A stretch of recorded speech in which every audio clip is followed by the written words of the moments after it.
ಈಗ ಎಲ್ಲ ಕಡೆ ಧ್ಯಾನದ ಉಮೇದು ಅಧಿಕವಾಗಿದೆ. ಧ್ಯಾನ ಮಾಡಬೇಕು, ಧ್ಯಾನ ಮಾಡಬೇಕು, ಧ್ಯಾನ ಮಾಡಬೇಕು ಅನ್ನತಕ್ಕಂಥದ್ದು ಯೂಟ್ಯೂಬ್ನಲ್ಲಿ, ಸೋಷಿಯಲ್ ಮೀಡಿಯಾದಲ್ಲಿ ಇದು ವ್ಯಾಪಕವಾಗಿ ಮತ್ತೆ ಮತ್ತೆ ಧ್ಯಾನ ಎನ್ನುವ ವಿಷಯ ಕೇಳಿ ಬರ್ತಾ ಇದೆ. ಅಂದರೆ ಜನರಿಗೆ ಈಗ ಧ್ಯಾನ ಮಾಡಿದರೆ ನಮ್ಮ ಜೀವನಕ್ಕೆ ಉಪಯೋಗ ಇದೆ, ಧ್ಯಾನ ಮಾಡಿದರೆ ನಮ್ಮ ಬದುಕಿಗೆ ಲಾಭ ಇದೆ ಎನ್ನುವ ಭಾವನೆ ಬಂದಿದೆ. ಅಲ್ಲದೆ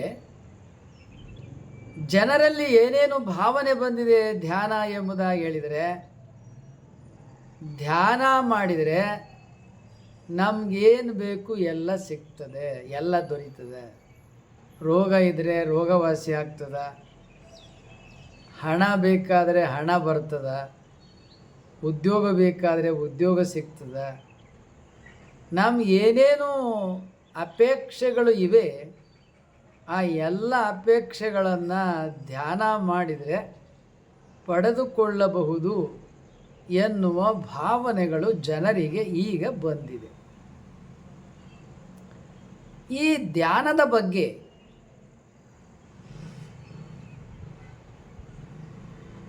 ಈ ಪೂರ್ವದಲ್ಲಿ ಏನೇನು ಕೆಲವು ವಿಚಾರಗಳು ಪ್ರಕಟವಾಗಿದ್ದಾವೆ ಎನ್ನುವುದನ್ನು 2-3 ಸಂಗತಿಗಳನ್ನು ಈ ಸಂದರ್ಭದಲ್ಲಿ ನಿಮ್ಮ ಮುಂದೆ ಇಡ್ತೇನೆ.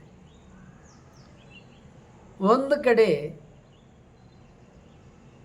ಧ್ಯಾನ ಮಹತ್ವ ಎಷ್ಟು ಎನ್ನುವುದನ್ನು ಒಂದು ಶ್ಲೋಕ ಹೇಳ್ತದೆ. ಪೂಜಾ ಕೋಟಿ ಸಮಂ ಸ್ತೋತ್ರಂ, ಸ್ತೋತ್ರ ಕೋಟಿ ಸಮಂ ಜಪಂ, ಜಪ ಕೋಟಿ ಸಮಂ ಧ್ಯಾನಂ, ಧ್ಯಾನ ಕೋಟಿ ಮನೋಲಯಂ. ಇದು ಒಂದು ಶ್ಲೋಕ. ಈ ಶ್ಲೋಕದೊಳಗೆ ಏನೇನು ವಿಚಾರ ಮಂಡನೆಯಾಗಿದೆ? 1 ಕೋಟಿ ಸಲ ಪೂಜೆ ಮಾಡಿದರೆ ಅದು ಒಂದು ಸ್ತೋತ್ರಕ್ಕೆ ಸಮಾನ. 1 ಕೋಟಿ ಸಲ ಸ್ತೋತ್ರವನ್ನು ಮಾಡಿದರೆ ಅದು ಒಂದು ಜಪಕ್ಕೆ ಸಮಾನ. 1 ಕೋಟಿ ಜಪ ಮಾಡಿದರೆ ಒಂದು ಧ್ಯಾನಕ್ಕೆ ಸಮಾನ. 1 ಕೋಟಿ ಧ್ಯಾನ ಮಾಡಿದರೆ ಆಗ ಲಯ ಆಗ್ತದೆ ಎನ್ನುವುದನ್ನು ಈ ಶ್ಲೋಕ ಹೇಳ್ತದೆ. ಪೂಜಾ ಕೋಟಿ ಸಮಂ ಸ್ತೋತ್ರಂ. ಈಗ ನಿತ್ಯ ಜೀವನದಲ್ಲಿ ನಾವು ಎಲ್ಲರ ಮನೆಗಳಲ್ಲಿ ಪೂಜೆಯನ್ನು ಕಾಣ್ತೇವೆ. ಬೆಳಿಗ್ಗೆ ಎದ್ದು ಪೂಜೆ ಮಾಡ್ತಾರೆ, ಕೆಲವರು ಸಂಜೆಗೆ ಪೂಜೆ ಮಾಡ್ತಾರೆ, ಕೆಲವರು ಮಧ್ಯಾಹ್ನದ ವೇಳೆಯಲ್ಲಿ ಪೂಜೆ ಮಾಡ್ತಾರೆ, ಕೆಲವರು ದೇವಾಲಯಗಳಿಗೆ ಹೋಗಿ ಪೂಜೆ ಮಾಡಿಸ್ತಾರೆ. ಮನೆಯಲ್ಲಿ ಸ್ವತಃ ಅವರೇ ಪೂಜೆ ಮಾಡಿದರೆ ದೇವಾಲಯಗಳಿಗೆ ಹೋದಾಗ ಬೇರೆಯವರು ಪೂಜೆ ಮಾಡುವುದನ್ನು ಇವರು ನಿಂತು ನೋಡಿ ಅವರು ಕೊಟ್ಟದ್ದನ್ನು ತಗೊಂಡು ಬರ್ತಾರೆ. ಇಂಥ ಪೂಜೆ ಒಂದು ಸ್ತೋತ್ರಕ್ಕೆ ಸಮಾನ ಅಂತ ಈ ಶ್ಲೋಕ ಹೇಳ್ತಾ ಇದೆ. ಈ ಶ್ಲೋಕ ಏನು ಹೇಳ್ತಾ ಇದೆ ಅಂದರೆ, 1 ಕೋಟಿ ಸಲ ಪೂಜೆ ಮಾಡಿದರೆ ಅದು ಒಂದು ಸ್ತೋತ್ರಕ್ಕೆ ಸಮಾನ. 1 ಕೋಟಿ ಪೂಜೆ ಯಾವಾಗ ಮಾಡ್ತೇವೆ? ಇಡೀ ಜೀವನ ಕಳೆದ್ರೂ ಹೋಗಲ್ಲ ರೀ. ಈಗ ಒಂದಿನಕ್ಕೆ ಎಷ್ಟು ಪೂಜೆ ಮಾಡ್ತೀರಿ? ಒಂದೇ ಪೂಜೆ ಮಾಡ್ತೀರಿ. ಇನ್ನು ಲಕ್ಷ ಯಾವಾಗ, ಕೋಟಿ ಯಾವಾಗ, ಎಷ್ಟು ಜನ್ಮ ಬೇಕು ಎಂಥ ಪೂಜೆ ಮಾಡಿ ಅದು ಒಂದು ಸ್ತೋತ್ರಕ್ಕೆ ಸಮ ಆಗಬೇಕಾದ್ರೆ? ಪೂಜೆ ಮಿತಿ ಏನು ಅಂತ ಈ ಶ್ಲೋಕ ಹೇಳ್ತಾ ಇದೆ ಗೊತ್ತಿದೆಯಲ್ಲ. ಪೂಜಾ ಕೋಟಿ ಸಮಂ ಸ್ತೋತ್ರಂ. ನೀನು 100 ಜನ್ಮವನ್ನು ಎತ್ತಿ ಪೂಜೆಯನ್ನು ಮಾಡಿದರೂ ಅದು ಒಂದು ಸ್ತೋತ್ರಕ್ಕೆ ಸಮಾನ ಆಗಲ್ಲ ಅಂತ ಶ್ಲೋಕ ಹೇಳ್ತಾ ಇದೆ. ಏಕೆಂದರೆ ಪೂಜಾ ಕೋಟಿ ಸಮಂ ಸ್ತೋತ್ರ, 1,000,000 ಸಲ ಪೂಜೆಯನ್ನು ಮಾಡಿದರೆ ಅದು ಒಂದು ಸ್ತೋತ್ರಕ್ಕೆ ಸಮಾನ. ಅಂದರೆ ಸ್ತೋತ್ರ ಅಂದ್ರೇನು? ಮಂತ್ರ ಹೇಳೋದು, ಪ್ರಾರ್ಥನೆ ಮಾಡೋದು, ಹಾಡೋದು, ಸ್ತುತಿಸೋದು. 1 ಸಲ ಸ್ತುತಿಸುವಿಕೆಗೆ 1,000,000 ಪೂಜೆ ಸಮಾನ. 1,000,000 ಬರೀ ಪೂಜೆ ಮಾಡ್ಕೊಂಡಿರೋರು, ಮಂತ್ರ ಗೊತ್ತಿಲ್ಲ, ಹಾಡು ಗೊತ್ತಿಲ್ಲ, ಪ್ರಾರ್ಥನೆ ಗೊತ್ತಿಲ್ಲ, ಸ್ತೋತ್ರ ಗೊತ್ತಿಲ್ಲ, ಸುಮ್ಮನೆ ಅಷ್ಟವಿಧಾರ್ಚನೆ ಮಾಡ್ತೀರಿ, ವಿಭೂತಿ ಗಂಧ ಪತ್ರ ಪುಷ್ಪ ಉದಿನ ಕಡ್ಡಿ ಕರ್ಪೂರ ದೀಪಾರತಿ ಮಾಡಿ ಅಡ್ಬಿದ್ದು ಬಿಡ್ತೀನಿ ಅಂದ್ರೆ, ಇದು ಒಂದು ಸ್ತೋತ್ರಕ್ಕೆ ಸಮ ಆಗಬೇಕಾದ್ರೆ 100 ಜನ್ಮ ತಗೊಳ್ಳೋ ಬಂದರೂ ಆಗೋದಿಲ್ಲ. ಅಂದರೆ ಸ್ತೋತ್ರ ಎಷ್ಟು ದೊಡ್ಡದಾಗೋಯ್ತು ನೋಡ್ರಿ. ಮತ್ತು ಪೂಜೆಗೆ ಫಲ ಸಿಗೋದು ಯಾವ ಕಾಲಕ್ಕೆ? ಬರೀ ಪೂಜೆ ಮಾಡಿ ಸತ್ತು ಹುಟ್ಟೋದಾದರೆ ಮತ್ತು ನಿನ್ನ ಫಲ ಪಡ್ಕೊಳ್ಳೋದು ಯಾವಾಗ? ಸೊ ಪೂಜೆಯ ಮಿತಿ ಏನು ಅಂತ ಈ ಶ್ಲೋಕ ಹೇಳಿ ತಿಳ್ಕೊಂಡ್ರಿ. ಈ ಶ್ಲೋಕ 2ನೇ ಚರಣದಲ್ಲಿ ಹೇಳ್ತದೆ. ಏನಂತ? ಸ್ತೋತ್ರ ಕೋಟಿ ಸಮಂ ಜಪಂ. 1,000,000 ಸಲ ಸ್ತೋತ್ರ ಮಾಡಿದರೆ, ಸ್ತೋತ್ರ ಅಂದ್ರೇನು? ವರ್ಣನೆ ಮಾಡೋದು, ಪರಮಾತ್ಮನ ಹೆಸರುಗಳನ್ನು, ನಾಮಾವಳಿಗಳನ್ನು ಹೇಳೋದು, ಸ್ತುತಿಸೋದು, ಪ್ರಾರ್ಥಿಸೋದು, ಕರೆಯೋದು, ಹೇಳೋದು, ಮತ್ತೆ ಮತ್ತೆ ಜಪ ಮಾಡೋದು. ಇಂಥ ನಾಮಾವಳಿಗಳ ಜಪ 1,000,000 ಸಲ ಮಾಡಿದರೆ ಅದು ಒಂದು ಜಪಕ್ಕೆ ಸಮಾನ. ಎಂಥ ನಾಮಾವಳಿ ಜಪ 1,000,000 ಆಗೋದು ಎಷ್ಟು ಜನ್ಮಕ್ಕಪ್ಪ? 200 ಜನ್ಮ ಎತ್ತು ಬಂದರೂ ಆಗೋದಲ್ಲ. ಹಂಗಾರೆ ಏನು? ಪುನರಪಿ ಜನರಂ ಪುನರಪಿ ಜಠರಂ ಪುನರಪಿ ಮರಣಂ.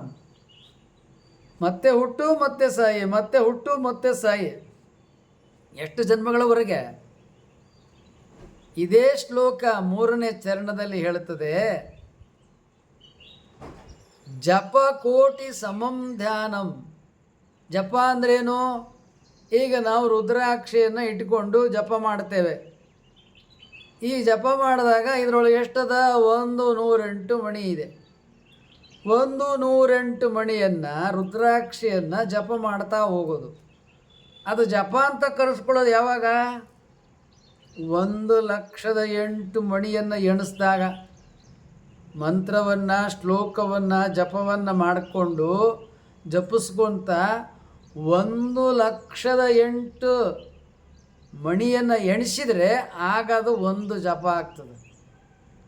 1,08,000 ಜಪ ಮಾಡೋಕ್ಕೆ ಎಷ್ಟು ಕಾಲ ಬೇಕಾಗ್ತದಪ್ಪ?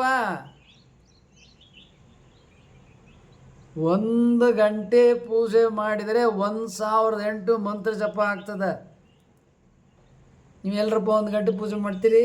5 ನಿಮಿಷ ಪೂಜೆ ಮಾಡೋದಲ್ಲ, 1 ಗಂಟೆ ಪೂಜೆ ಮಾಡ್ತೀರಿ ಅಂತಲೇ ಇಟ್ಕೊಳ್ಳಿ. 1,00,000 ಜಪ ಆಗ್ಬೇಕಾದ್ರೆ ಎಷ್ಟು ಜನ್ಮ ಬೇಕು? 100 ವರ್ಷಕ್ಕೆ 100 ಜಪ ಆಯಿತು. 36,500 ಜಪ ಆಯಿತು 100 ವರ್ಷಕ್ಕೆ. ಇದು 1,000,000 ಆಗ್ಬೇಕಾದ್ರೆ ಎಷ್ಟು ಜನ್ಮ ಬೇಕು?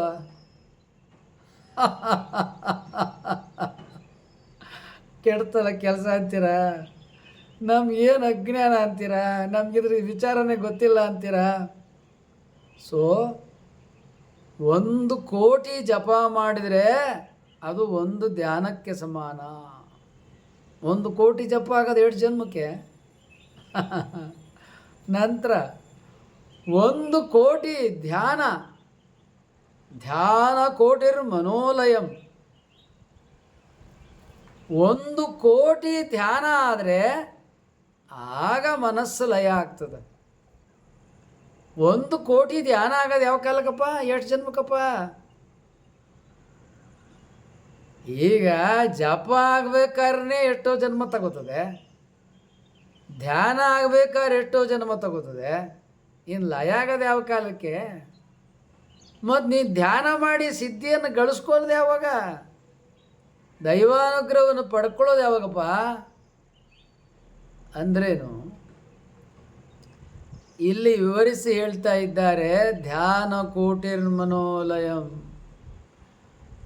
ನಿನ್ನ ಜೀವನದೊಳಗೆ ಮನಸ್ಸು ಲಯವಾಗಬೇಕಾದರೆ 1,000,000 ಧ್ಯಾನ ನಿನ್ನ ಬದುಕಿನಲ್ಲಿ ಆಗಬೇಕಾದ್ರೆ ನೀನು 100 ಜನ್ಮವನ್ನು ಪಡೆದು ಬಂದರೂ ಆಗೋದಿಲ್ಲ. ಮತ್ತು ಮನಸ್ಸು ಹೆಂಗೆ ಲಯ ಆಗ್ತದೆ? ಹರಿದಾಡೋ ಮನಸ್ಸು ಹೆಂಗೆ ನಿಲ್ತತೆ? 5 ನಿಮಿಷ ಧ್ಯಾನ ಮಾಡಿಬಿಟ್ಟು, ಗುರುಗಳೇ ನನ್ನ ಮನಸ್ಸು ನಿಲ್ತಾ ಇಲ್ಲ, ಹರಿದಾಡ್ತಾ ಇದೆ, ನನ್ನ ಮನಸ್ಸು ಚಂಚಲ, ಧ್ಯಾನ ಆಗ್ತಾ ಇಲ್ಲ ಅಂತ ಹೇಳಿದರೆ ಮತ್ತು ಧ್ಯಾನ ಆಗೋದು ಯಾವ ಕಾಲಕ್ಕೆ ತಿಳಿತಾ?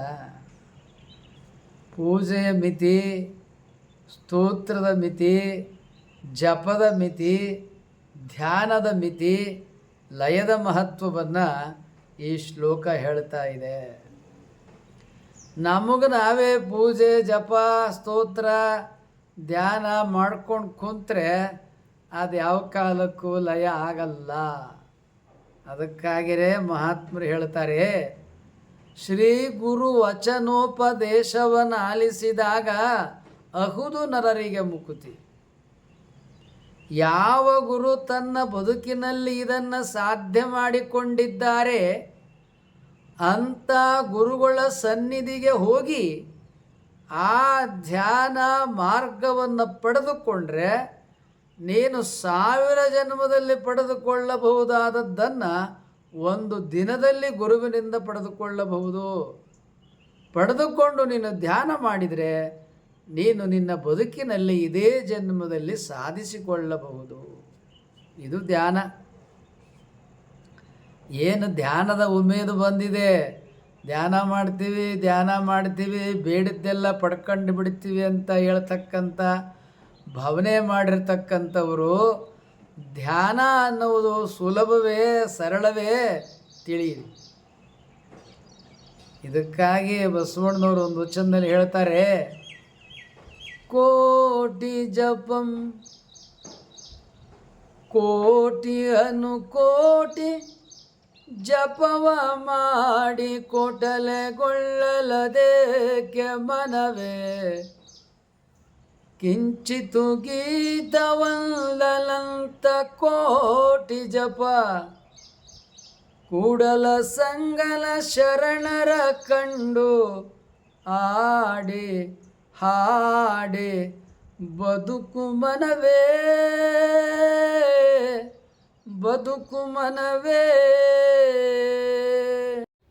ನೀವು ನಮಗೆ ಮೌಲಿಕವಾದ ಸಬ್ಸ್ಕ್ರೈಬರ್, ವ್ಯಾಲ್ಯುಬಲ್ ಸಬ್ಸ್ಕ್ರೈಬರ್. ನೀವು ಆಗಲೇ ಸಬ್ಸ್ಕ್ರೈಬ್ ಮಾಡಿರ್ಬೋದು. ಮಾಡಿಲ್ಲದೆ ಹೋದರೆ ಸಬ್ಸ್ಕ್ರೈಬ್ ಮಾಡಿ, ಲೈಕ್ ಮಾಡಿ. ಅಲ್ಲಿ ಬೆಲ್ ಬಟನ್ ಬರುತ್ತೆ, ಬೆಲ್ ಬಟನನ್ನು ಒತ್ತಿ. ನಿಮ್ಮ ವಾಟ್ಸಪ್ಪಲ್ಲಿ ಅನೇಕರ ನಂಬರ್ಗಳಿರುತ್ತೆ. ಕನಿಷ್ಠ 10 ಜನಕ್ಕೆ ಈ ವಿಡಿಯೋಗಳನ್ನು ನೀವು ಕಳುಹಿಸಿ. ಈ ವಚನದಲ್ಲಿ ಬಸವಣ್ಣನವರು ಏನು ಹೇಳ್ತಾ ಇದ್ದಾರೆ? ಕೋಟಿ ಅನುಕೋಟಿ ಜಪವ ಮಾಡಿ ಕೋಟಲೆಗೊಳ್ಳಲದೇಕೆ ಮನವೇ. ಅಯ್ಯ ಮನುಷ್ಯನೇ, ಕೋಟಿ ಕೋಟಿ ಜಪವನ್ನು ಮಾಡಿ ನಾನು ದೈವಾನುಗ್ರಹವನ್ನು ಪಡೆದುಕೊಳ್ಳುತ್ತೇನೆ ಅಂತೇಳಿ ಭಾವನೆ ಮಾಡಿರ್ತೀಯ. ಅದು ಅಷ್ಟು ಸುಲಭವೇ? ಸಾಧ್ಯವಿಲ್ಲ. ಕೂಡಲ ಸಂಗನ ಶರಣರ ಕಂಡು ಆಡಿ ಹಾಡಿ ಬದುಕು ಮನವೇ. ಯಾವ ಗುರುಗಳು, ಯಾವ ಶರಣರು, ಯಾವ ಮಹಾತ್ಮರು ಆ ದೈವಾನುಗ್ರಹವನ್ನು ಪಡೆದುಕೊಂಡಿದ್ದಾರೆಯೋ ಆ ಗುರುಗಳ ಸನ್ನಿಧಿಗೆ ಹೋಗಿ ಆ ಗುರುಗಳ ಸನ್ನಿಧಿಯಲ್ಲಿ ನಿನ್ನ ಭಕ್ತಿಯನ್ನು, ಪ್ರಾರ್ಥನೆಯನ್ನು, ಬೇಡಿಕೆಯನ್ನು ಇಟ್ಟು ಅವರನ್ನು ವಿನಯ, ಶರಣಾಗತಿ, ಭಕ್ತಿಯಿಂದ ಒಲಿಸಿ ಆ ಅರಿವನ್ನು, ಆ ಜ್ಞಾನವನ್ನು, ಅನುಗ್ರಹವನ್ನು ಪಡೆದುಕೊಳ್ಳೋ ಅಂತ ಬಸವಣ್ಣನವರು ತಮಗೆ ತಾವು ಹೇಳ್ಕೊಳ್ತಾ ಇದ್ದಾರೆ. ತಮಗೆ ತಾವು ಹೇಳ್ಕೊಂಡು ಏನು ಮಾಡಿದ್ರು ಅವರು? ಗುರುಗಳಾಗಿರ್ತಕ್ಕಂಥ ಅಲ್ಲಮ ಪ್ರಭುದೇವರ ಸನ್ನಿಧಿಯಲ್ಲಿ ತಮಗೇನು ಬೇಕು ಅದೆಲ್ಲ ಪಡ್ಕೊಂಡ್ರು. ಅಲ್ಲಮ ಪ್ರಭುದೇವರು ಏನು ಜ್ಞಾನೋಪದೇಶ ಕೊಟ್ಟರು? ದಂಡನಾಯಕ ಭಕ್ತಿ ಭಂಡಾರಿಯ ಕೊಂಡುಗಳು ಕೇಶರಾಜನ ವಿವರಿಸಿ ಹೇಳ್ತಾರೆ, ಕೋಟಿ ಜಪಂ ಕೋಟಿ ತಪಂ ಕೋಟಿ ಮಹಾದಾನ ಧರ್ಮ ಪರಹಿತಾ ಚರಿತಂ ಕೋಟ್ಯಂತರ ಪಾಪಂಗಳ ದಾಟಿಪ ಜಪ ಓಂ ನಮಃ ಶಿವಾಯ ಎಂಬ ಪದಂ ಓಂ ನಮಃ ಶಿವಾಯ ಎಂಬ ಪದಂ. ದಂಡನಾಯಕ ಕೇಶರಾಜರು ಮಹಾತ್ಮರು ದೈವಾನುಗ್ರಹವನ್ನು ಪಡೆದುಕೊಂಡಂತಹ ಪರಮ ಶಿವಾನುಗ್ರಹ ಸಂಭೂತರು ಅವರು ಹೇಳ್ತಾ ಇದ್ದಾರೆ, ಅಯ್ಯ ಮನುಷ್ಯ, ಕೋಟಿ ಜಪವನ್ನು ಮಾಡ್ತೀಯಾ, ಕೋಟಿ ತಪವನ್ನು ಮಾಡ್ತೀಯಾ, ಕೋಟೆಲೆಗಳಿಗೆ ದುಃಖಕ್ಕೆ ಸಿಕ್ಕಿಕೊಳ್ತೀಯಾ. ಅಯ್ಯ ಮನುಷ್ಯನೇ, ಕೋಟಿ ಕೋಟಿ ಪಾಪಗಳನ್ನು ದೂರ ಮಾಡುವ ಮಹಾಮಂತ್ರವಾದ ಷಡಕ್ಷರ ಮಂತ್ರವನ್ನು ಜಪಿಸು. ನಿನ್ನ ಬದುಕಿನಲ್ಲಿ ಎಲ್ಲ ದೈವಾನುಗ್ರಹವನ್ನು ಪಡೆದುಕೋ ಎಂಬುದಾಗಿ ದಂಡನಾಯಕ ಚಕ್ರವರ್ತಿಯಲ್ಲಿ ಅವರು ಅಧಿಕಾರದಲ್ಲಿದ್ದುಕೊಂಡು ಈ ಮಹಾಮಂತ್ರದ ಕಂದ ಪದ್ಯದ ಮಹಿಮೆಗಳನ್ನು 500 ಕಂದ ಪದ್ಯಗಳಲ್ಲಿ ಕೊಂಡಾಡಿದ್ದಾರೆ. ಆದುದರಿಂದ ಧ್ಯಾನ ಅನ್ನತಕ್ಕಂಥದ್ದು ಏನಿದೆ, ಎಲ್ಲಿಯವರೆಗೆ ನಿಮಗೆ ಗುರು ಸಿಗೋಲ್ಲ ಅಲ್ಲಿಯವರೆಗೆ ನೀವು ಧ್ಯಾನವನ್ನು ಮಾಡಿ. ಯಾವಾಗ ಗುರು ನಿಮಗೆ ಲಭ್ಯನಾಗ್ತಾನೆ, ಆ ಗುರುವಿನ ಚರಣ ಸನ್ನಿಧಿಗಳಿಗೆ ಹೋಗಿ ಭಕ್ತಿ ವಿನೀತ ಭಾವದಿಂದ, ಶ್ರದ್ಧೆ ವಿನಯ ಶರಣಾಗತಿಯಿಂದ ಆ ಗುರುಗಳಲ್ಲಿ ಭಕ್ತಿಯಿಂದ ಬೇಡಿ ಪ್ರಾರ್ಥನೆಯನ್ನು ಸಲ್ಲಿಸಿದರೆ, ಆ ಗುರುವಿನ ಅನುಗ್ರಹವನ್ನು ನೀವು ಪಡೆದುಕೊಂಡ್ರೆ, ಆ ಗುರುಗಳು ಧ್ಯಾನ ಮಾಡುವ ಪರಿಯನ್ನು ನಿಮಗಾದರೂ ತಿಳಿಸಿಕೊಡ್ತಾರೆ. ಆ ಧ್ಯಾನ ಮಾರ್ಗದಲ್ಲಿ ಹೊರಟು ಬೇಕಾದುದನ್ನು ನಾವು ಪಡೆದುಕೊಳ್ಳಬಹುದು.